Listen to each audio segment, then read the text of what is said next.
काली हवेली का रहस्य। रात करीब 1:45 बज रहे थे और पहाड़ों के बीच बसा पुराना कस्बा नवगढ़ ठंडी हवा में गहरे सन्नाटे में डूबा था। कस्बे के किनारे एक छोड़ा हुआ कोठी था जिसे लोग काली हवेली कहते थे। कहते हैं कि वहां कोई भी रात नहीं बिताता क्योंकि अंदर अजीब परछाइयां घूमती दिखती हैं।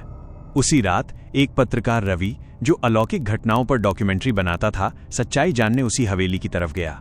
सड़क बिल्कुल खाली थी, सिर्फ स्ट्रीट लाइट का पीला डरा हुआ प्रकाश रास्ते पर बिखर रहा था। रवि के कदमों की आहट जैसे जैसे हवेली के करीब जाती, हवा भारी होती जा रही थी। हवेली के गेट पर पहुंचते ही उसे लगा कि किसी ने उसके कान के पास फुसफुसाया, वापस जा, पर वहां कोई नहीं था। उसने कैमरा ऑन किया और गेट खोलकर अंदर चला गया। हवेली के भीतर हर चीज टूटी फूटी, जंग लगी और धूल से ढकी थी। अचानक उसकी टॉर्च झपकने लगी और दीवारों पर चलते चलते उसे लगा कि कुछ काले हाथ सरक रहे हैं। उसने खुद को समझाया कि ये सिर्फ उसका डर है, पर मन में बेचैनी बढ़ती जा रही थी। जैसे ही वो हवेली के मुख्य हॉल में पहुंचा, उसे ऊपर की मंजिल पर किसी के भारी कदमों की आवाज सुनाई दी। ठक ठक ठक। वो धीरे से सीढ़ियां चढ़ने लगा। हर कदम के साथ कदमों की आवाज और तेज और करीब आती जा रही थी। अचानक आवाज बंद हो गई। उसने कैमरा उठाकर चारों ओर घुमाया।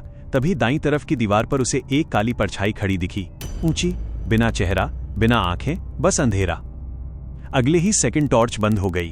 पूरा हॉल घोर अंधेरे में डूब गया। रवि का दिल तेजी से धड़क रहा था, उसकी सांसें भारी हो रही थीं। उसने मोबाइल की फ्लैश ऑन की, लेकिन रोशनी जलते ही वो परछाई उसके बिल्कुल सामने खड़ी थी। घबराकर वो पीछे हटने लगा और जैसे ही उसने सीढ़ियों से उतरने की कोशिश की, उसे लगा कि किसी ने उसके कंधे को पकड़ लिया। उसकी चीख गले में ही अटक गई।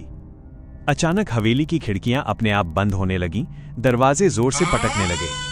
आवाजें पूरे हवेली में गूंज रही थीं, मानो दर्जनों लोग एक साथ फुसफुसा रहे हों। रवि अंधेरे में हाथ पैर मारता हुआ किसी तरह नीचे भागा। हॉल में पहुंचते ही उसने देखा कि चारों तरफ काले धुएं जैसी आकृतियां घूम रही थीं, जैसे उसे घेरने की कोशिश कर रही हों।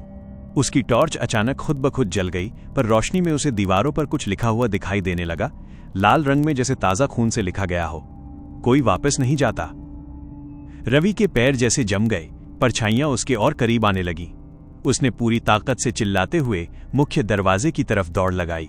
जैसे ही उसने दरवाजा खोला, हवेली की सारी खिड़कियां एक साथ चीखते हुए आवाज करने लगी और उसके पीछे से किसी की गहरी खुरदरी आवाज आई, भागकर भी कहां जाएगा। वो सड़क पर गिरते पड़ते दौड़ने लगा, बिना पीछे देखे। उसकी सांसें टूट रही थीं, दिल बाहर आने को था। लेकिन सड़क पर पहुंचते ही उसने देखा, उसकी बाइक अपने आप स्टार्ट थी और सीट पर कोई बैठा था, एक धुंधला काला आकृति जैसी, वही जो हवेली में थी। उसकी आंखें, या यूं कहो कि जहां आंखें होनी चाहिए थीं, वहां सिर्फ गहरा अनंत अंधेरा था। रवि का शरीर सुन्न पड़ गया। वो धीरे धीरे पीछे हटने लगा और तभी आकृति ने सिर उठाकर कहा, तुझे तो बुलाया ही गया था। अगले ही पल पूरी सड़क अंधेरे में समा गई। अगले दिन सुबह लोगों को सड़क किनारे सिर्फ उसका कैमरा मिला। उसमें आखिरी रिकॉर्डिंग में बस एक धुंधली सूरत नजर आती है और एक ही आवाज, वो अभी भी यहीं है। रवि का गायब होना और नवगढ़ की हवेली। रवि के गायब होने के बाद पूरे नवगढ़ कस्बे में अफवाहों की आंधी चलने लगी। लोग कहते थे कि उसी रात हवेली के अंदर से अजीब रोशनी निकली और सड़क की लाइटें एक एक कर बुझ गईं। पुलिस ने रात भर खोज की, पर उन्हें न रवि मिला, न बाइक, सिर्फ उसका कैमरा और सड़क किनारे गिरे कुछ गहरे काले धुएं जैसे निशान। अगले दिन रवि का छोटा भाई अक्षय, जो उसे बहुत मानता था, सच्चाई जानने हवेली की तरफ निकला। रास्ता वैसा ही था, चुप, सुनसान और हवा में अजीब भारीपन। मगर इस बार अक्षय ने एक अजीब चीज महसूस की।